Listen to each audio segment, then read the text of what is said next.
இயேசு கிறிஸ்துவில் எனக்கு பிரியமான சகோதர சகோதரிகளே, வாழ்வை பற்றி, முக்தியை பற்றி, ஞானிகள் ஆவது பற்றி, விமோசனம் அடைவது பற்றி பலர் கூறியிருக்கிறார்கள். ஆனால் அவர்களால் ஒரு கட்டத்திற்கு மேல் யோசித்து பார்க்க முடிவதில்லை. காரணம், மனித மூளையின் ஆற்றல் ஒரு கட்டத்திற்கு மேல் யோசிப்பதில்லை. மரணத்திற்கு பின்பு என்ன நிகழும் என்ற யூகம் தான் பலரிடம் உண்டு.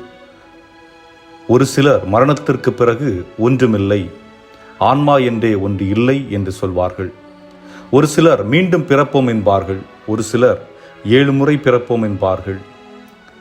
ஆனால் இறந்த பின்பு உயிர்த்து எழுந்தார் என்பது இயேசுவை பற்றி மட்டுமே பேசப்படுகிற ஒன்று.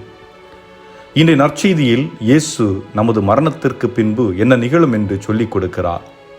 இயேசு கூறுகிறார், என் தந்தை வாழும் இடத்தில் நிறைய உறைவிடங்கள் உள்ளன. நான் அங்கே சென்று உங்களுக்கான இடத்தை ஏற்பாடு செய்த பின்பு உங்களை அழைத்துக் கொள்வேன். நமது வாழ்வு இந்த உலகோடு முடிந்து விடுவதில்லை. மாறாக நமது வாழ்வு இயேசுவோடு இறுதி வரை வாழும் வாழ்வு என்று நமக்கு நம்பிக்கை ஊட்டுகிறார். ஏன் இதை நம்மால் ஏற்றுக்கொள்ள முடியவில்லை? காரணம், பிறந்த ஒவ்வொருவரும் மீண்டும் தாயின் கருவறைக்குள் நுழைய முடிவதில்லை. ஆனால் படைத்தவரால் எல்லாம் முடியும். படைக்கப்பட்ட மனிதனால் எப்படி முடியும்?